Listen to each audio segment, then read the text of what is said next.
Salamat, Doy. First of all, I'd like to thank again the media for being here, for taking your time, and the staff. Thank you very much for being here. You know, if you notice, in the past several years, there's no such rumbling as far as agriculture is concerned. But now with the media with us regularly on a monthly basis, I think the different sectors in agriculture are now being heard and being noticed. And so this is a big step for us. More than 50% of the problem is now solved. And I'd like to say, segue, no? Tutugan ko lang yung susugat ko sa sabi ni Ka-Ernie na without you guys, hindi kami makarating yung sa aming sorry. Sorry. Ano lang. Anyway.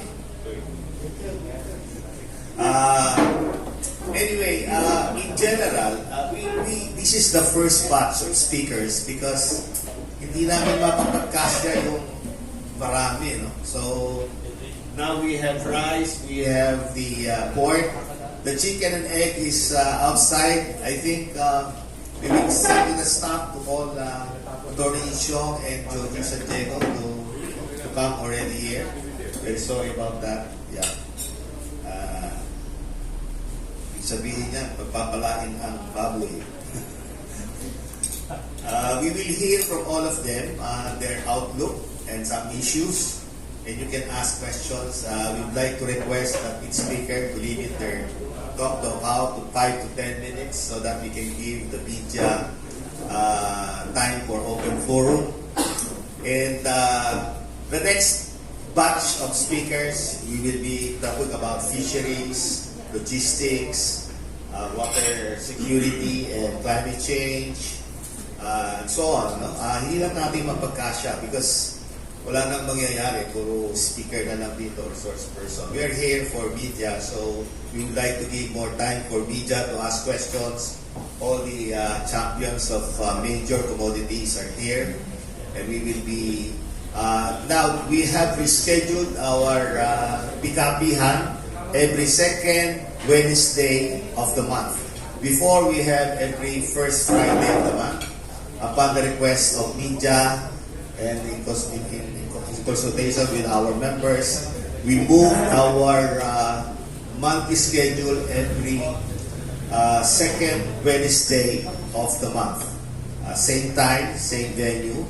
I'd like to apologize for the ground, but we will get a bigger space the next time around. So, in general, in my own view, my outlook, I'm optimistic. I'm optimistic about the agricultural sector, but there are concerns. Of course, as usual, there will be concerns. Can we allow Mr. Joji Santiago to pass? The cameramen are blocking it. All right. Being optimistic in a sense that we now have a bigger budget, as you know, from the new budget. And the concerns now is the absorbing capacity and downloading of this budget to the proper projects and effective implementation of the project. The second is we are now being noticed. We are previously the laggard, we are being neglected. Now we are being given attention for what is going on. And in order to repeat what happened in 2022, I hope that the administration and also our private sector stakeholders would beef up investment. We have new laws that are in place. It's just like, I'd like to say that's just like an engine, diesel engine. Nagpapainit na ng makina, pa-practice. I'm optimistic this year, but I'm very much optimistic 2024. Kasi ngayon, organization, Pinipin natin yung ano, but 2024, I guess, will be a much better year. From the GDP, 2022, you have a 7.2, 7.4 perhaps for this entire year. I would say it's about 6 to 7% GDP for this 2023, yun ang aking projection. A little lower lang. But in terms of, perhaps you will hear from the rice sector, ano ang outlook nila. But I can see a flat growth on the rice, but still importation is there. What we request is that importation be timely. Bob, we have a change. Bob, space it.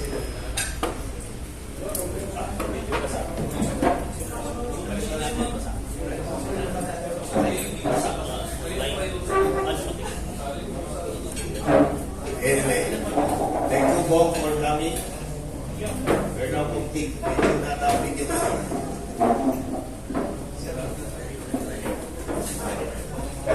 alright. Yes. Thank you.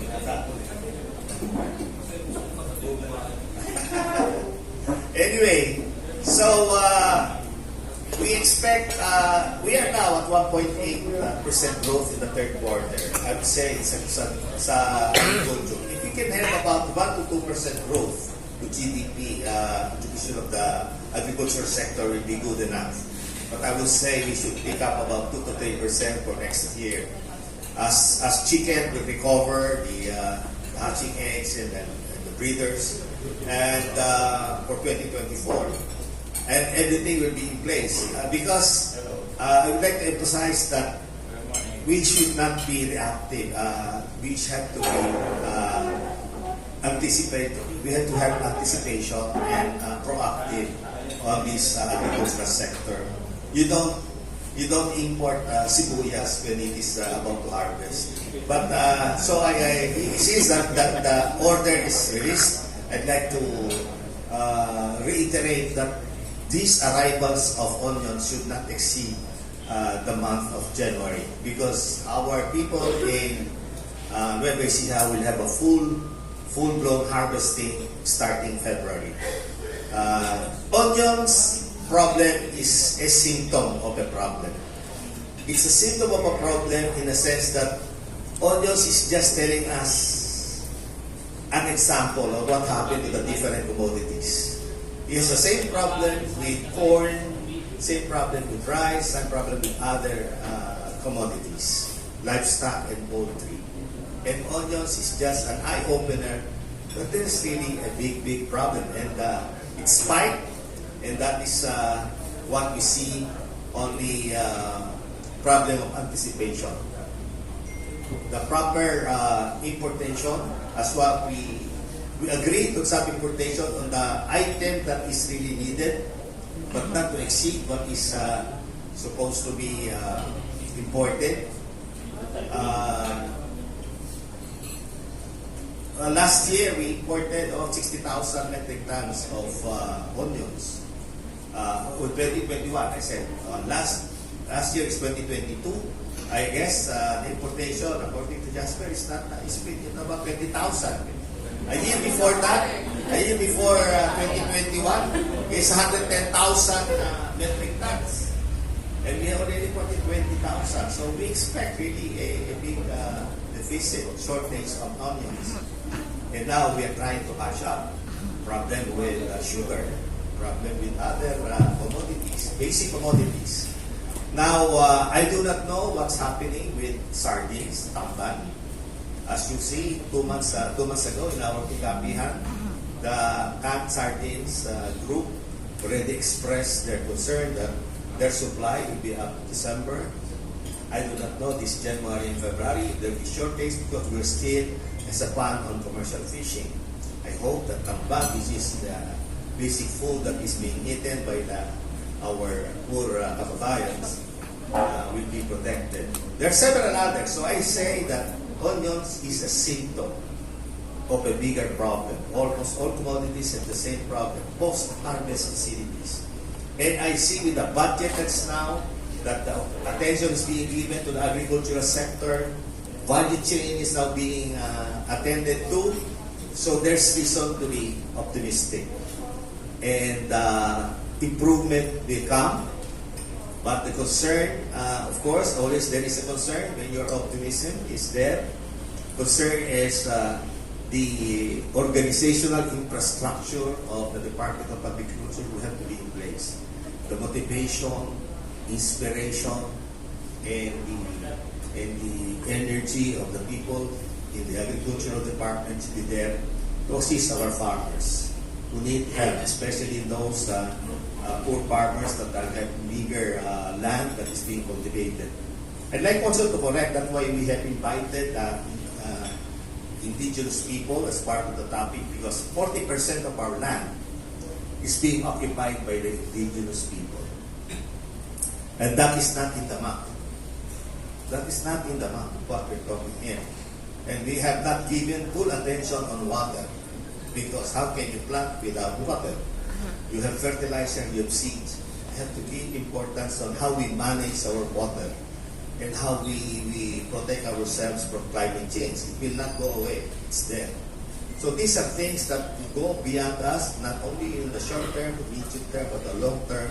These are problems that have to be addressed. That is being addressed now by PCAFI and being aired, because what is being said here are just the usual thing. The major commodities is very important: pork, chicken, rice, and later on the corn. We will have fish and so on.